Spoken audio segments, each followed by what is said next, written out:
Data analytics, digital strategies, metadata dissection. Nerdy names for the multi-billion-dollar industry that's also known as data mining. Every time you use a supermarket loyalty card, surrender your zip code at a checkout line, or browse through online shopping sites, you are leaving a digital trail, revealing information about where you live, what you like, your disposable income, even your medical history. Do you swipe your loyalty card when you pay for your heart medication? And those computers, card swipers, and smartphones you use, they all talk to each other. It's the robots talking to the other robots, determining what things you see on a website or which promotional offers you might receive in the mail. The bits of information you leave behind, retailers retrieve. Columbus-based DSW has turned data mining into a marketing art form. We'll tell Google, we'll say we want to target women that love boots.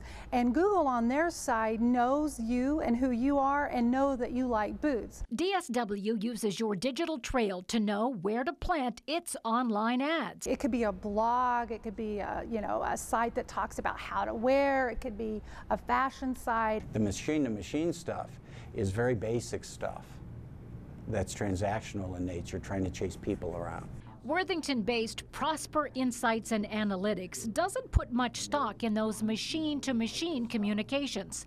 Take a look at the big-name retailers that rely on Prosper for much more sophisticated data analysis.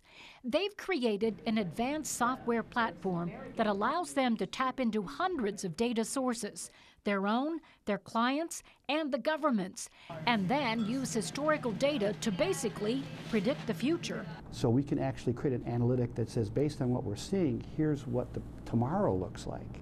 Here's what the next 90 days looks like. We don't know what the causation is. All we know is that when this happens, this happens.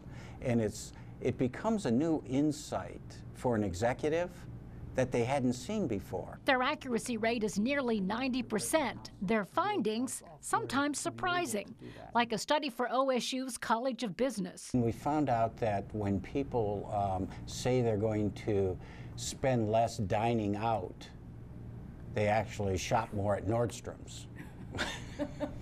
Even emotional consumer behavior is predictable through data. If your neighbor gets laid off, it impacts how you spend. The consumer is an emotional being.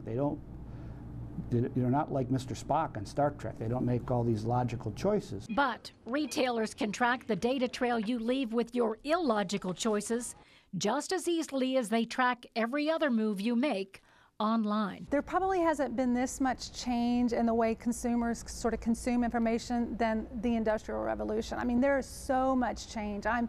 People are connected just about 24/7. I mean, when they're not sleeping, they're connected.